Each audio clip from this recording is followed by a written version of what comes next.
Hi y'all! Today we're going to share the steps we take when planning out our flower farm for the season.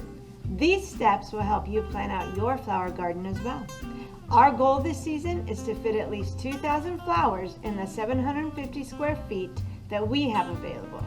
The steps that we will be covering in this video are location, flower selection, spacing, bed size, mapping out your plot, and succession planting. Let's journey down this flower path together.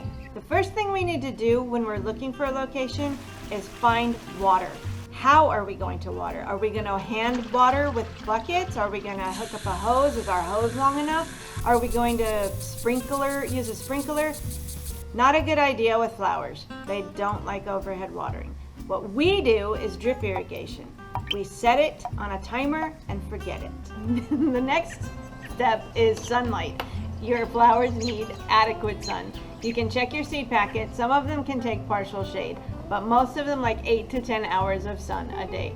They'll produce well for you. So all you have to do is make sure when you're planting your flowers not to plant them in a shady spot next to a house or a fence or a tree line. Soil is next on the list. There's clay, there's sand, and there is loam. Clay holds nutrients and water. Sand doesn't hold nutrients or water. Loam is the baby bear. It holds nutrients and water, and that is the perfect thing to grow your flowers in. This is a very vast subject, soil. It's a science, actually. If you want more information on that, this is not the video, but there are a lot out there. Most flowers like well-draining soil. Some flowers like more nutrition than others. You need to figure that out based on the flowers you're growing. Once you've settled on a location, you want to measure out your plot so that you can map it out. When choosing your flowers, you kind of have to ask yourself what you're doing with them. Are you going to simply just be growing them for yourself to bring yourself joy, or are you actually going to grow them to sell? If you're going to grow them to sell, then you need to build your bouquets. You need your greens, your fillers, and your focals and your spikes. And you build your rows from there. If it's for yourself, have at it, have fun. That's the joy of flowers. Feed the addiction. Spacing, the final frontier. How do you figure out the spacings to plant your flowers in? Usually your seed packet has that information. If the seed packet doesn't have that information, I like going to Johnny's Selected Seeds online. That's where I buy most of my flowers. You can also find it in books. You can also type it into Google, zinnias spacing, and it should give it to you. If you do a little bit of digging, you'll find out what you need to know. No pun intended. There's 3 books I constantly find myself referring to. The first one is Gardener's A to Z, Growing Flowers from Seed to Bloom. The second one is Lynn Brzezinski's The Flower Farmer. The third one is Specialty Cut Flowers, 2nd edition by Armitage and Lauschman. We'll have those in the links below. If you buy through our links, then we get a little bit of a kickback from that, and we appreciate it. Your bed shouldn't be wider than twice your arm length to ensure that you can reach halfway across your beds. Typically, flower farming beds are 36 inches to 48 inches wide. I use 30 right now because I'm sharing plots with the veggies. If you are farming as opposed to backyard gardening, you want to standardize your beds for costs and efficiency. For example, row covers, weed mat, etc. Some other things to consider are overall plot size, pathway sizes. Are your pathways walking pathways only, or are they living pathways? Living needs to be able to fit the mower that you have between each bed. We have 18-inch pathways. Once your plants mature, you still need to fit down your pathways to be able to move and function. Once you figure out the width of your beds and paths, you can figure out how many beds you can fit in your plot.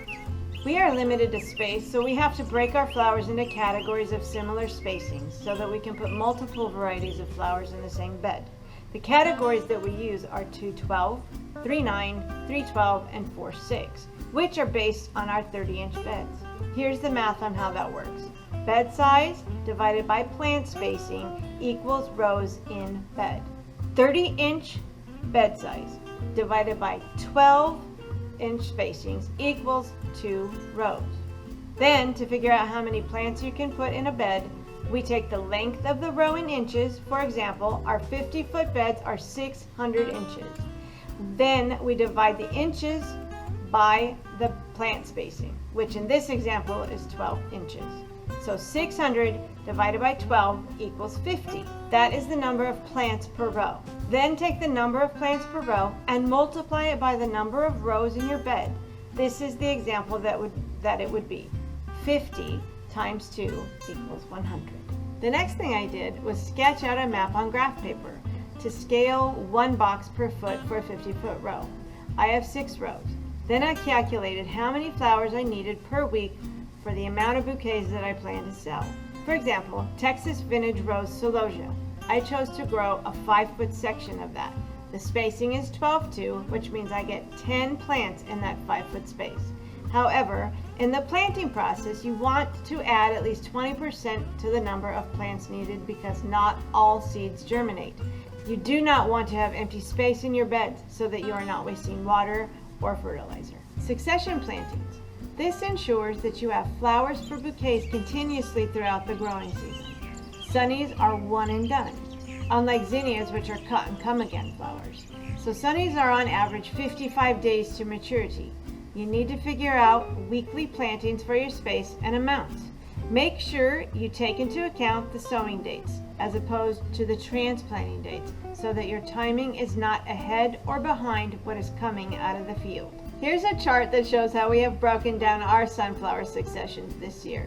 The first column shows our sowing dates for our 24-week growing season. The second column shows how many feet of the bed we are planting that week. The third column is how many plants we need that week. We are growing many different varieties of sunflowers, so the fourth column shows the number of each variety for that week. So columns 5 through 10 are the varieties and how many seeds are planted each week. Column 13 shows the total seeds sown each week. Then at the very bottom on column 3 is the total number of stems we will harvest out of that 150-foot row of sunflowers for the season. On that single row, we have already gotten over half of our target goal of 2,000 plants. Now that we've determined that we are growing 1,200 sunflowers, let's quickly go through the other rows of what we are growing this season. Green bed number 1, which has a 3-row spacing, has a total of 174 plants. Green bed number 2, which has a 2 and a 4-row spacing, has a total of 274 plants. Filler flower bed number 3 has a row spacing of 3. It has 200 plants. Filler flower bed number 4 has a spacing of 2 and 4 with a total of 178 plants.